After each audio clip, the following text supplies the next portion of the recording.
Hey guys, Sin down here. This is going to be my chapter review to Nanatsu no Taizai 285, What Lies Ahead. Now, as you can see, I still don't have a desk, so that's in the process. It's coming. It's actually on the way, and I'm still holding my mic. I think this time I'll hold it a little bit closer. Last time it was a little bit quiet, so I'll do that. What else have I got to say? Yeah, my reviews are going to be coming a lot more sporadically now, because Mondays, Wednesdays, and Fridays are really bad days for me because I'm actually doing other things. I'm going to the gym. Yeah, I'm going back on that thing. So so it's going to be a little bit difficult to get my reviews out like really what's the word on time. Let's just say on time, or efficiently, because I'm doing other things on those days. So really Tuesdays and Thursdays are my good days, and then Saturdays for like One Piece and Boku no Hero. So I was hoping Taizai would drop on Monday so that I could review it on Tuesday, but it didn't work out like that. I think it dropped sometime Tuesday, and then I had to I had to cook some food or something like that. But yeah, essentially just know that the reviews are coming. They're just not going to be coming as quickly as they used to, like on the day or anything like that. Most likely a day or two after. So this chapter, Nanatsu no Taizai 285, What Lies Ahead. Good chapter, really good chapter. I enjoyed it thoroughly. I was like, this chapter I enjoyed it. It was really good. So we start with a nice graphic showing where everyone's located, where Merlin and her crew are, where I'd say Arthur and his crew are, but Arthur's not really there. Where Diane and the rest of the Sins, apart from Escanor and Merlin, are, where Mael was, and where I think Hendrickson and the rest of them are next to. Essentially where you have like Carlisle or something like that, the Lake District, man. Y'all know what I'm talking about. Well, actually a lot of you won't know what I'm talking about. The English guys will know what I'm talking about, maybe.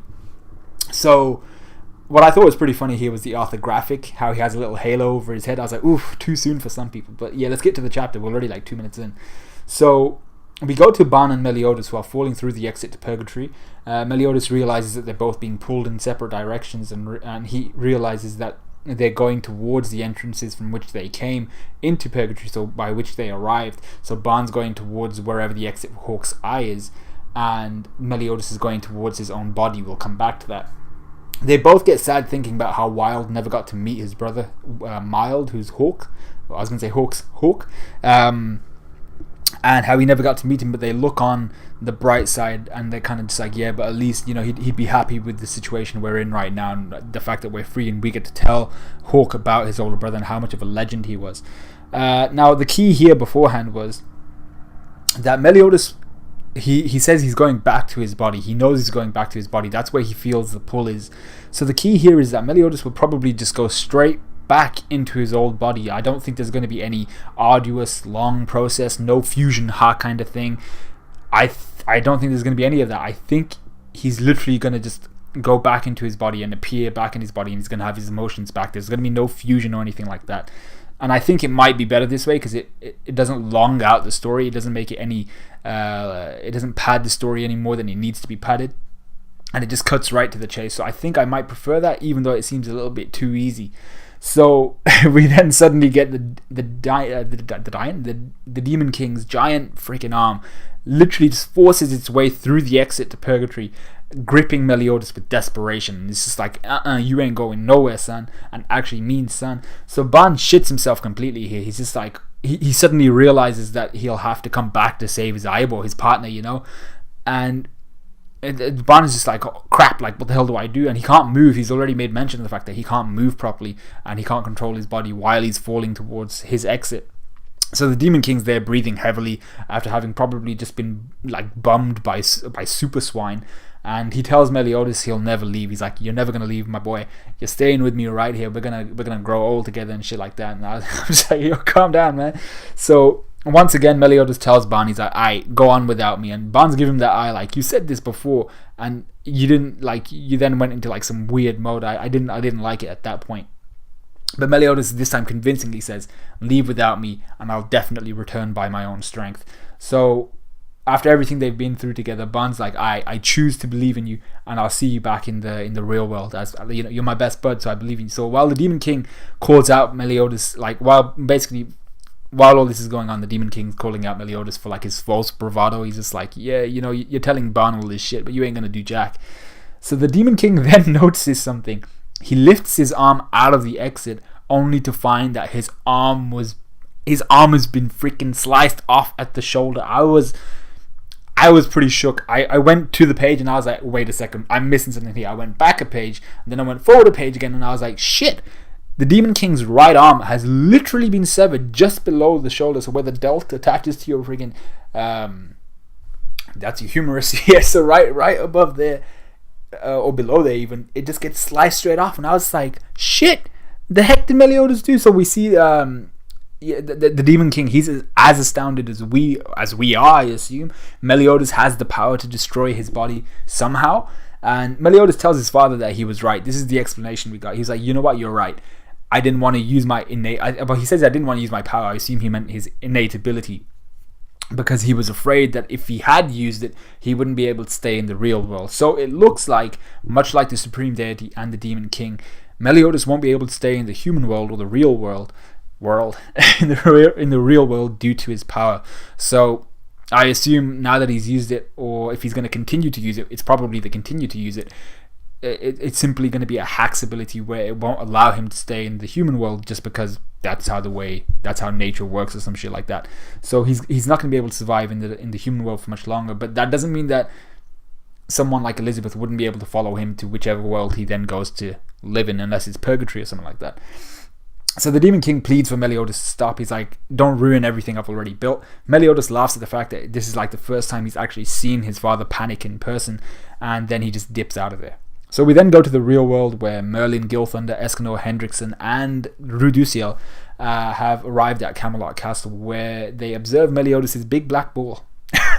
That's pretty much it. They observe Meliodas in this big black cocoon of darkness, and Merlin tells him, or tells them, that it's impossible to destroy this black cocoon with magic specifically, or teleport into the place. It's impossible to do that. And she asks Rudusiel, she's like, oh, what great ideas you got in mind? And Rudusiel here just goes off on a random internal monologue, and he also calls Merlin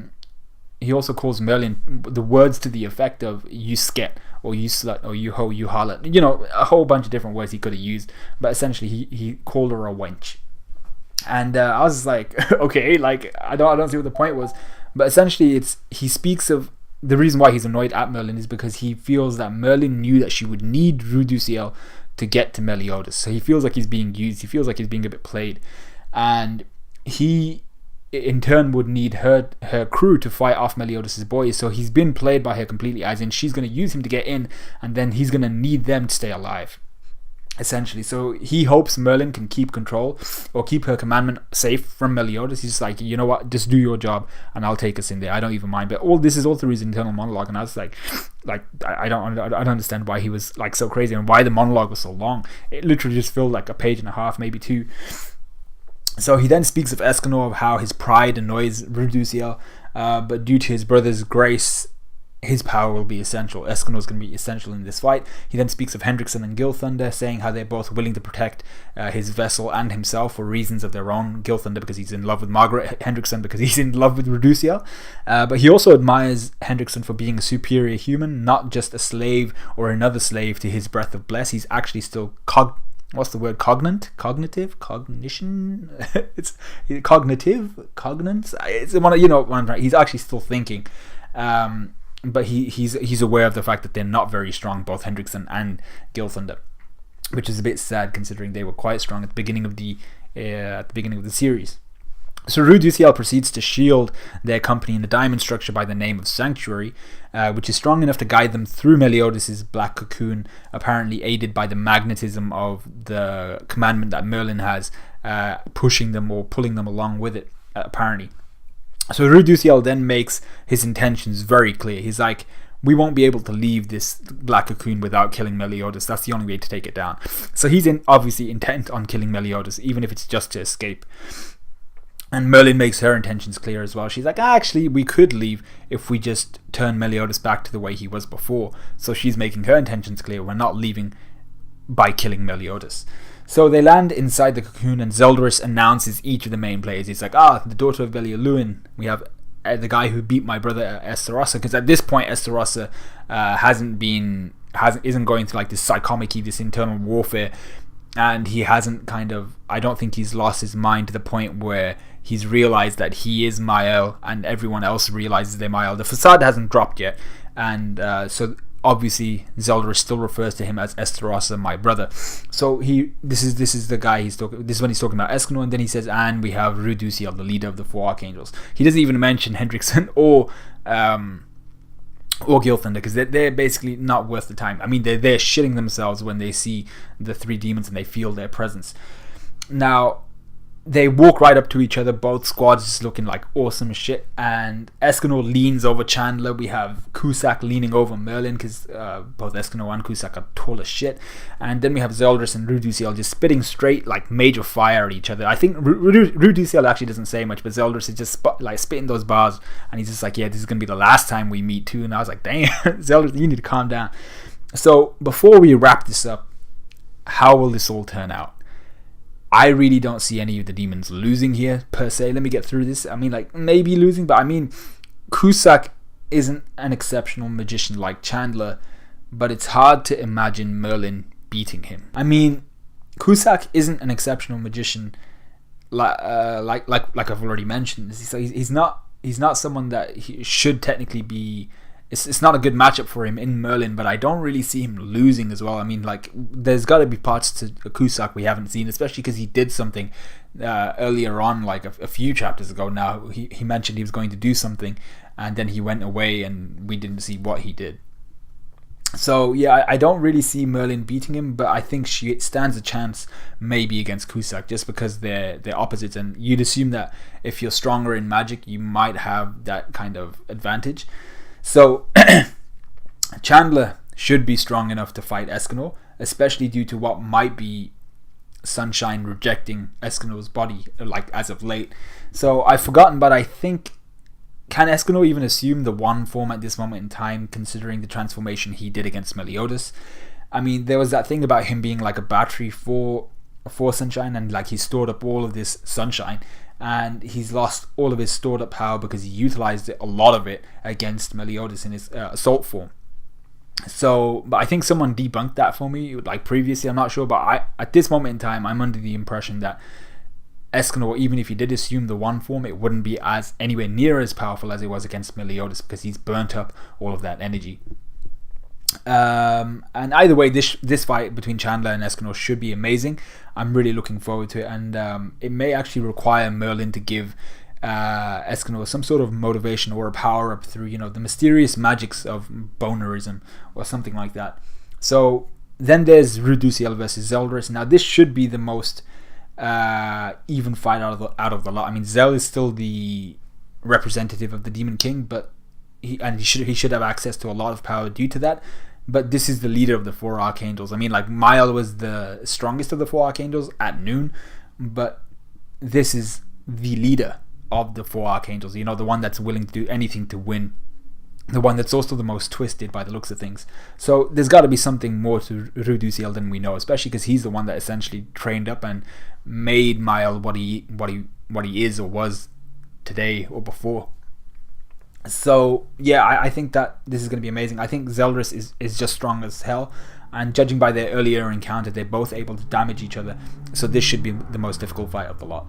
But I'm getting the feeling that Meliodas will pop back up into existence, like with his emotions and stuff like that, and he's going to bit slap everyone's candy ass back into submission, or just into submission. So the only issue with that is who would then be the enemy. I mean, like, if Meliodas comes back with his emotions, slaps everyone's candy ass, who are they fighting against then? Because the Demon King isn't there, the Supreme Deity, so far as we know, isn't there, and Meliodas has everything under control. So who are they going to be fighting against? They're not going to be fighting against Stigma and the Archangels, because Meliodas is there bitch slapping them. He's not going to fight against the demons, because the demons are on his side and the humans are alongside Stigma. If Meliodas comes back with his emotions, everything's done and dusted. So Meliodas' emotions may not go back directly into his body. There's got to be something else to that. So let me know what you guys think of that specific thing. Let me know what you guys thought of this review. Let me know what you guys thought of this chapter. Like, comment, subscribe, all that good stuff. Hopefully by the next time I come out with a review, I should have a desk. So I'll see you guys in a bit.